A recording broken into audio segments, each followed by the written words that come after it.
Jangan lupa ya di-subscribe dan nyalakan lonceng notifikasinya.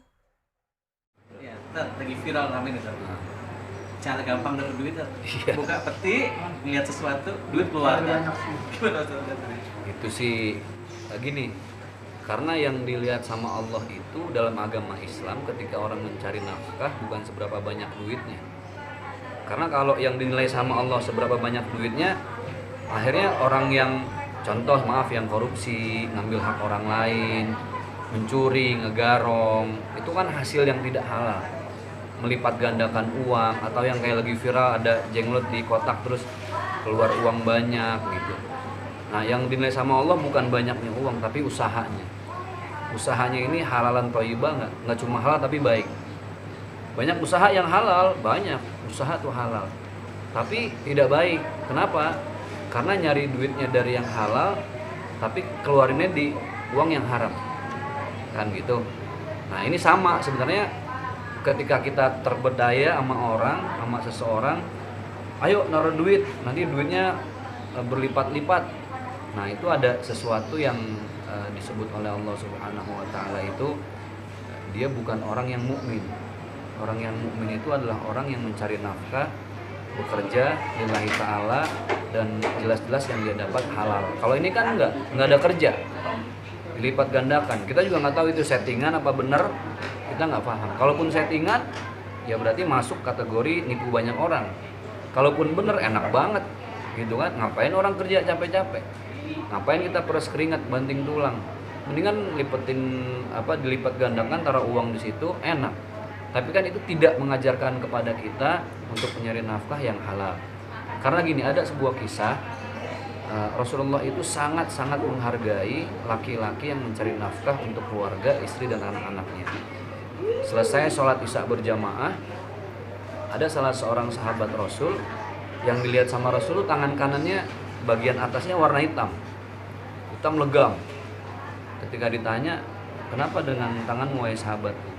Aku ini pengembala kambing, jadi pergi pagi, kemudian pulangnya menjelang malam. Rasul nggak bilang apa-apa, Rasul senyum, Rasul ambil tangan sahabatnya, Rasul ciumin bolak-balik, dan Rasul bilang, hadhihi yadun yuhibbuhullah wa rasul. Inilah tangan yang dicintai oleh Allah dan Rasulnya. Artinya tangan-tangan orang yang berusaha keras. Tapi Rasulullah itu sangat murka terhadap orang yang nyari uang secara instan. Banyak konteks sekarang kayak kedukun yang ngepet, miara tuyul gitu-gitu loh. Terus melipat gandakan kayak dengan jenglot. Itu mah udah pasti jauh dari Allah. Karena tidak diridhoi oleh Allah Subhanahu wa taala gitu. Nah, sebagai pemuka agama lah ya, orang yang ini perannya seperti apa? Karena di zaman sekarang pun orang masih bisa dibodohi dengan cara seperti itu. Masih banyak orang percaya. Nah, peran kita ini sebagai masyarakat bagaimana untuk paling tidak menekan hal seperti itu? Kita ini masyarakat Indonesia masih hobi dengan yang klinik-klinik sih ya, yang mistik-mistik, yang instan-instan. Makanya contoh waktu itu ada anak kecil yang bisa ngobatin, nyelupin tangan ke pakai batu itu, ponari, itu hilang gitu aja udah. Terus ada lagi siapa yang belum ngeluarin uang dari belakang, yang akhirnya di penjara? Siapa? Dimas Kanjeng. Itu juga rame. Bahkan yang kena bukan orang-orang bodoh, pejabat, profesor, doktor kena. Makanya betul saya mikir, Rasulullah bilang ke puncak keilmuan seseorang itu bukan titel, bukan profesor, bukan dokter, bukan pejabat, tapi puncak keilmuan seseorang itu adalah keakraban dirinya dengan Allah Subhanahu wa taala. Jadi orang yang akrab dengan Allah itu nggak akan pernah takut miskin, nggak pernah takut kaya, karena menurut dia rezeki udah diatur. Tugas manusia cuma berusaha. Nah, masyarakat menurut saya jangan terjebak pada hal-hal yang cepat instan.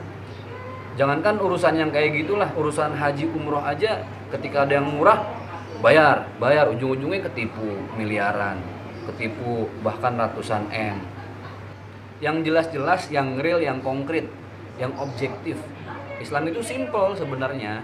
Kalau mau cari uang, ya ada hukum Allah, ada hukum kausalitas, ada sunatullah.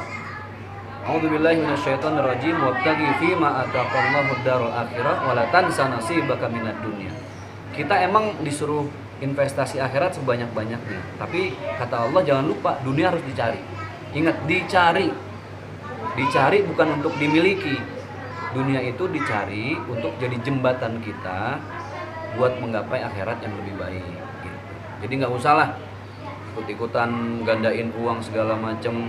Hati-hati, propagandanya udah banyak lewat sosmed segala macam. Yang real, mendingan yang jelas orang jual es kelapa modal 1.500 ada untung 2.000 3.000 itu halalan thayyibah gitu.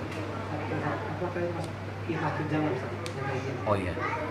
Jadi tanda-tanda akhir zaman itu banyak ya. Rasulullah sudah memberikan beberapa indikasi, beberapa sinyal. Salah satunya kata Rasul ketika manusia yuhibbunal qusur wa yansaunal qubur. Manusia mulai berlomba-lomba membangun gedung-gedung pencakar langit tapi lupa dengan rumah yang paling abadi, kuburannya masing-masing. Yuhibbunad dunya wa yansaunal akhirah. Tanda-tanda akhir zaman diantaranya lagi adalah mereka mulai mengejar dunia, terpedaya dengan tipuan-tipuan muslihat, tipuan-tipuan yang berbentuk klinik, kayak menggandakan uang dan lain sebagainya. Sekarang masuk akal nggak sih menggandakan uang? Ya mending orang nggak usah kerja lah, mending orang nggak usah capek-capek pergi pagi ngantor macet, lelah pulang udah kecapean, nggak usah gandain uang, selesai urusan. Tapi ini mempengaruhi keseimbangan alam. Padahal alam ini sudah diatur sama Allah. Wa ja'alna laila libasa wa ja'alna an-nahara ma'asha. Itu kata Allah. Allah sudah menciptakan malam buat istirahat. Allah menciptakan siang buat cari nafkah. Jadi cari nafkahnya harus dengan keringat banting tulang. Jadi pesan saya buat seluruh masyarakat, jangan terpedaya. Pasti ada sesuatu yang nggak terungkap. Apalagi sekarang teknologi digital udah serba canggih. Kita kan nggak tahu ada trik apa gitu loh. Kalaupun emang itu settingan, kalaupun itu benar, bukan kebenaran yang diridhoi oleh Allah Subhanahu wa taala.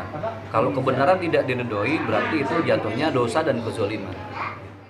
Jangan lupa ya di subscribe dan nyalakan lonceng notifikasinya.